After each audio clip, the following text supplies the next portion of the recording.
আসসালামু আলাইকুম। সবাই কেমন আছেন? আল্লাহ পাকের শুকরিয়া আমিও ভালো আছি। আমি উম্মে হুমায়রা আপনাদের মাঝে ছোট্ট করে কিছু আলোচনা করার জন্য চলে আসছি। আজকে হলো শনিবার। সবাই জানেন যে আমরা রমজানের বেশি আর বাকি নেই। মাহে রমজান শুরু হওয়ার বেশি বাকি নেই। আমি উম্মে হুমায়রা আপনাদের একটা কথা বলার জন্য আসলে এভাবে আসা।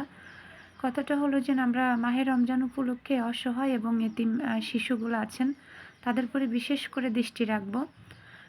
আমাদের উম্মে হুমায়রা ফাউন্ডেশনের সাথে যারা যুক্ত আছেন, যুক্ত থাকেন এবং থাকতে চান, রমজান উপলক্ষে যে কাজগুলো আপনারা করতে চান অবশ্যই আমাদের সাথে যোগাযোগ করবেন।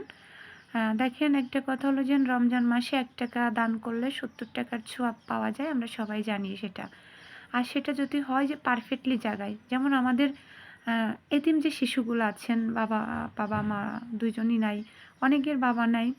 আবার অনেক আছেন যে বৃদ্ধা বাবা-মাগুলা, তাদের ছেলে সন্তান নাই, কিন্তু তাদের রমজানগুলা যায় শুকনা মুড়ি দিয়ে আর পানি দিয়ে। তো আমরা চাইবো যে আমাদের যার যতটুকু সামর্থ্য অনুযায়ী এই আ আ যার এলাকাতে বলেন, বিভিন্ন জায়গায় বলেন, আমরা যেন একটা করে পুরো রমজান মাস জুড়ে যেন আমরা মানুষের মুখে একটু হলেও ইফতারির স্বাদটা দিয়ে যেন তাদের পাশে থাকতে পারি। ইনশাআল্লাহ আ নিজের ভালো থাকার ভিতরে সবকিছু সৌন্দর্য না।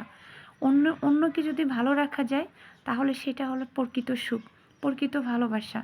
এবং আপনি রমজানের স্বাদটা তাদের সাথেই আ ভাগ করে নেন, যে মানুষগুলা রমজানের যে একটা খাবারের যে আয়োজন, সেখান থেকে তারা বঞ্চিত, সেই সুবিধা বঞ্চিত মানুষগুলার পাশে আমাদের দাঁড়ানো নৈতিক দায়িত্বের ভিতরে পড়ে। তো আমরা মনে করব যে আমরা সবাই মিলে, সেটা যেকোনো বিভাগে হোক, যেকোনো জেলায় হোক, আমরা যেন একতার বন্ধনে মিলে যেন আমরা একেকটা রমজান, আ আ ৩০ রমজান যেন সুন্দর করতে পারি। ইনশাআল্লাহ সবাই আমাদের পাশে থাকবেন। যার যেমন সামর্থ্য অনুযায়ী সে সেভাবে আমাদের পাশে দাঁড়াতে পারেন। আমাদের দায়িত্ব হলো অসহায় বঞ্চিত শিশুগুলা এবং বৃদ্ধ বাবা-মা, তারা যেন একটা সুন্দর রমজান যেন উপহার দিতে পারি। ইনশাআল্লাহ দোয়া করবেন। সবাই আমাদের পাশে থাকবেন।